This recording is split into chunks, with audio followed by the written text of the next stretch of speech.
سازا میں آپ سے مزید پوچھنا چاہوں گی ایک سوال جو زبان زد عام ہے اور آج کل سوشل میڈیا پہ بہت اس کی ڈیبیٹ بھی ہے، بچیوں کے اندر بھی یہ سوال بہت زیادہ ابھرتا ہے کہ سسرال کی خدمت بہوؤں پر فرض نہیں ہے، اس کے بارے میں آپ کیا کہنا چاہیں گی؟ سیدہ عائشہ صدیقہ کی بات سامنے رکھنا چاہتی ہوں۔ جی، نبی صلی اللہ علیہ وسلم سے سوال کیا تھا انہوں نے کہ اے اللہ کے رسول یہ بتائیے کہ ایک عورت پر سب سے زیادہ حق کس کا ہے؟ تو آپ صلی اللہ علیہ وسلم نے فرمایا اس کے شوہر کا، یعنی ماں باپ کا حق جو ہے وہ بھی نیچے چلا جاتا ہے نکاح کے بعد، کیونکہ ظاہر ہے کہ ایک ترتیب چاہیے نا فیملی میں، خاندان میں۔ تو اگر کسی جگہ پر دو یعنی چیزیں ایک برابر کی سطح پر آ جائیں تو نیچرلی ڈیسیژن لینا بہت ڈیفیکلٹ ہو جاتا ہے۔ تو اللہ سبحانہ تعالیٰ نے بہت ہی عمدہ ترتیب بتائی اور رسول اللہ صلی اللہ علیہ وسلم نے اس کو واضح فرمایا۔ اب میں صرف اس حدیث کے ریفرنس سے یہ بات آپ کے سامنے کرنا چاہتی ہوں کہ ایک عورت جو اپنے شوہر کا حق ادا کرنا چاہتی ہے اور وہ یعنی اگر لیگلی دیکھیں تو اس پر سسرال والوں کے وہ رائٹس نہیں ہیں، لیکن یہ بتائیے کہ اخلاقی طور پر اور دینی اعتبار سے وہ اپنے شوہر کا حق کیسے ادا کر سکتی ہے؟ اس کی بڑی خوبصورت ایک یعنی سوال جو ہمارے میرا خیال ہے کہ شیخ صالح عثیمین سے کیا گیا سوال ہے کہ ایک خاندان میں جب بہو آتی ہے تو کیا اس پر سسرال والوں کی خدمت واجب ہے یا نہیں ہے، شوہر کے پیرنٹس کی خدمت کرے یا نہ کرے؟ تو انہوں نے یہ جواب دیا تھا کہ 3 صورتیں ہو سکتی ہیں۔ ایک صورت تو یہ ہے کہ یعنی پہلی بات تو انہوں نے کہی تھی کہ شرعی طور پر تو دینی اعتبار سے تو یہ واجب نہیں ہے، لیکن یہ ہے کہ ظاہر ہے کہ اپنے ماں باپ کا خیال رکھنا مرد پر تو فرض ہے نا۔ جی بالکل۔ تو اس کے لیے وہ خود اس فریضے کو ادا کرے گا تو اس کو خصوصی طور پر اپنے والدین کو ٹائم دینا ہے، تو یہ وقت دینے کے لیے اسے خود اور اس کے بچوں کو بھی، نیچرلی اس کے بچوں کو پر تو فرض ہے نا۔ جی فرض ہے۔ اب وہ جب اس رشتے کو نبھائیں گے تو انہیں وہ وقت چاہیے، تو وہ وقت دینا ہوگا۔ ایک صورت تو یہ ہے۔ دوسری صورت یہ ہے کہ وہ خود نہیں کر سکتا تو اس کے لیے وہ کسی نرس کا اہتمام کر لیتا ہے، اور نرس کے ساتھ جو ہے وہ نیچرلی یعنی وہ اگر پیرنٹس کا خیال رکھتی ہے اور بار بار اپنے یعنی اس مرد کو بھی وہاں جانا پڑتا ہے تو اپنے آپ کو شرعی حدود کے اندر رکھنے کے لیے ہو سکتا ہے کہ اس کے ساتھ نکاح کرنا پڑے۔ تو ویسے بیوی پر یہ واجب نہیں ہے کہ سسرال کی خدمت کرے، لیکن شوہر کا یہ رائٹ ہے پھر کہ وہ عمدہ طریقے سے معاملات کو انجام دینے کے لیے اس عورت کے ساتھ ایک شرعی تعلق میں بن جائے۔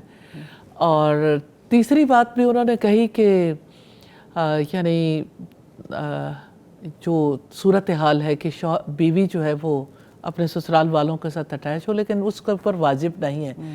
جب انہوں نے یہ بات کہی تو بیوی نے، اس عورت نے یہ سن کے کہا کہ میرا خیال ہے کہ میں ہی اس کام کو انجام دے لیتی ہوں، کیونکہ ورنہ تو نرس سے بھی نکاح کرنے کی نوبت پیش آ سکتی ہے۔ ہاں جی، اس میں یہ کہ ان ساری چیزوں کو پیش نظر رکھنا چاہیے۔ نیچرلی یہ تو نہیں ہو سکتا کہ ماں باپ کو بالکل تنہا چھوڑ دیا جائے۔ دیکھیں اگر جوائنٹ فیملی ہے تب بھی، اگر جوائنٹ فیملی نہیں ہے، جیسے عربوں کے یہاں جوائنٹ فیملی کا یہ کانسیپٹ نہیں ہے جو ہے برے صغیر پاک و ہند میں، تو وہاں پر والدہ یا والد جو بھی والدین ہیں ان کو الگ گھر لے کے دیں گے، ان کے باقی ضروریات کا خیال رکھیں گے، ان کو وقت بھی دیں گے، ان کے باقی سارے معاملات کو بھی ہینڈل کریں گے، کیونکہ بیٹے کی تو ذمہ داری ہے والدین کے ساتھ حسن سلوک کرنا۔ یعنی عورت کو کہیں نہ کہیں تو کمپرومائز کرنا پڑے گا نا، یا پھر اس طرح سے رائٹس پورے کر دیں، یا اور ایک خاندان کا ایک حصہ ہے نا، آپ الگ اور پھر اگر ایک شخص سے تعلق نہیں رکھ سکتے۔ اور اسی سینیریو میں اگر دیکھیں تو یعنی پھر وہ جو ایک سے زائد شادیاں ہیں ان کی بھی گنجائش اسی وجہ سے نکلتی ہے کہ چلو ایک کے لیے تو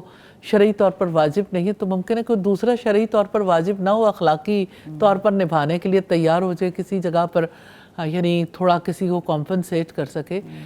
تو بنیادی طور پر مجھے اس سوسائٹی میں رہتے ہوئے حیرت اس بات پر ہوتی ہے کہ جس سوسائٹی میں پیٹس کے ساتھ محبت کو اس طرح سے رواج دیا گیا، آپ اگر یہ دیکھیں کہ پاکستان میں ڈاگ فوڈ اور کیٹ فوڈ جتنے بڑے پیمانے پہ امپورٹ ہوتی ہے، اور پھر آپ یہ اور صرف جتنی آرگنائزیشن ان کے رائٹس کے لیے بنتی چلی جا رہی جی، اور پھر یہ کہ یہ صرف ایک اینگل ہے.